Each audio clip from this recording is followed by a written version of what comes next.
Troy Stark coming up. Everyone give him a round of applause. Yo guys, how's it going? Awesome, I'm so stoked about your enthusiasm. I'm stoked. Put that there for now. Guys, I'm Troy Stark. Can you believe that I just found out like a month ago that I'm a hipster? I know, right? I just thought I was a cool dude. Nope. You're a fucking hipster, man. It's fucking bullshit. I just thought, like, I don't know. It makes sense though, I guess. I just thought it was like, I used to weigh a little bit more and I just thought it was hard for a fat dude to buy jeans. Nope, not the case.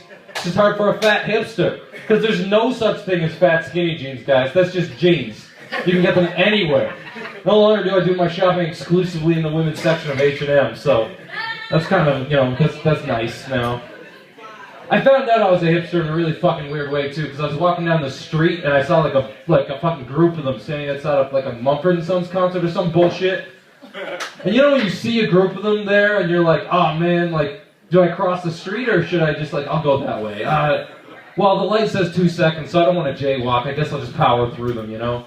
So then I get up to them, and one of them goes and tries to hand me a joint. He's like, hey, Gary, you're up. And I'm like, oh, that's cool, man, but I'm not Gary. And he goes, yeah, I know, you just look exactly like my friend Gary over here. And I did. So now my Facebook profile pic is me and Gary, like my arm over, hashtag twinsies, you know? And I smoked that joint with them because I was going to that Mumford & Sons concert and I wanted to be fucked, you know? But I didn't know I was a hipster, but I started smoking cigarettes last winter so I could stand outside in my leather jacket more. Right? My winter coat is literally 2 hoodies and a leather jacket. I had no idea I was a hipster.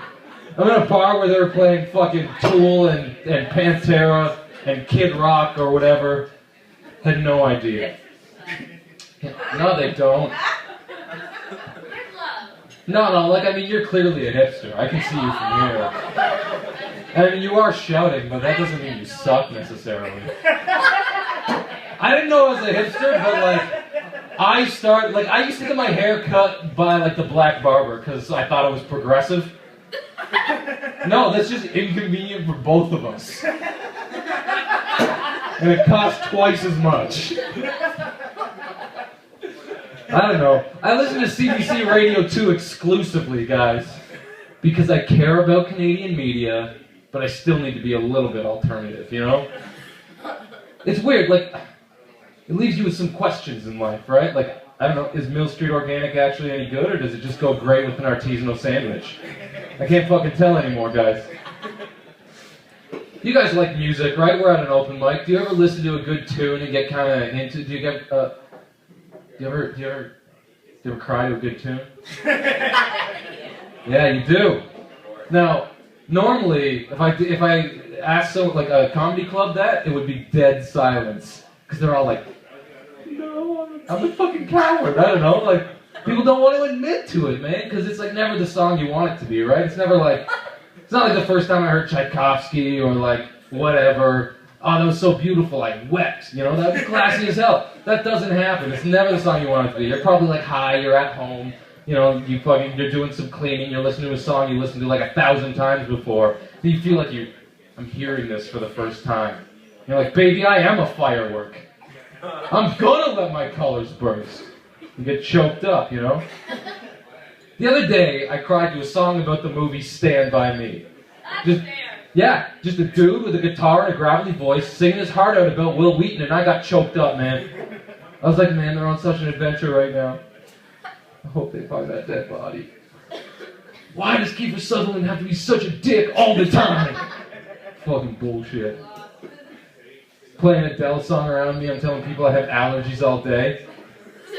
Fucking set fire to this rain coming in my face, how about that, you bitch? Skyfall, more like Cryfall. Fuck, man.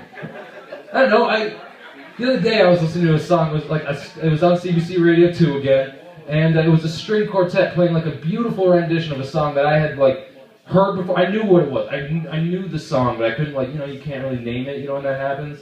I got choked up, I'm like, oh, this violin is so beautiful. And then the hook came in and I was like, oh, this is the theme from Men in Black. Never the songs you want it to be, guys.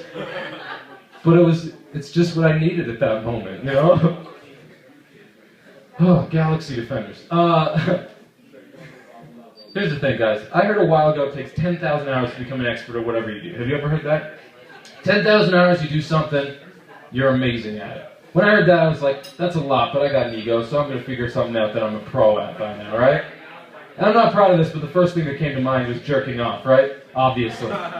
It's just, everyone, that's the first thing that came to all of your minds, too, I promise you. I did the math, though. That's what sets us apart, is I did the math. And it turns out that 2 minutes 3 times a day for the last 12 years or so does not an expert make. Right now I'm at like 467 hours, guys.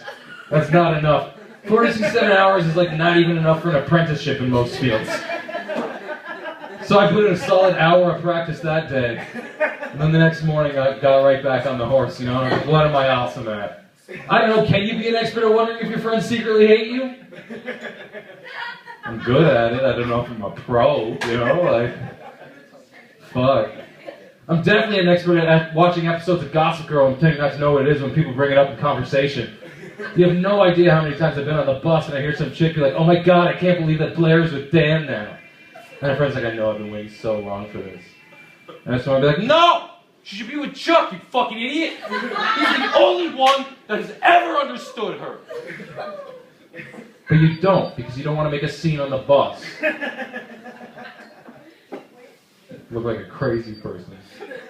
So one other thing I could consider myself an expert at is probably looking at pictures of my ex-girlfriend on Facebook. But then again, it might be dangerously close to 467 hours, guys. Some of you think that's creepy, but in reality, that's just love. Guys, I'm Troy Stark. Thanks so much for listening.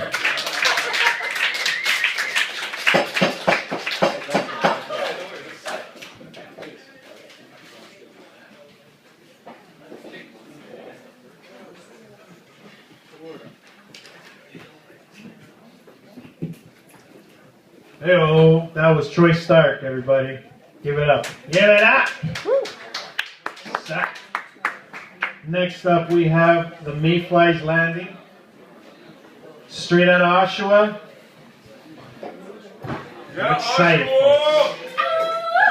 We'll just give them a few minutes to set up. Dirty Swami. Play a little bit of back.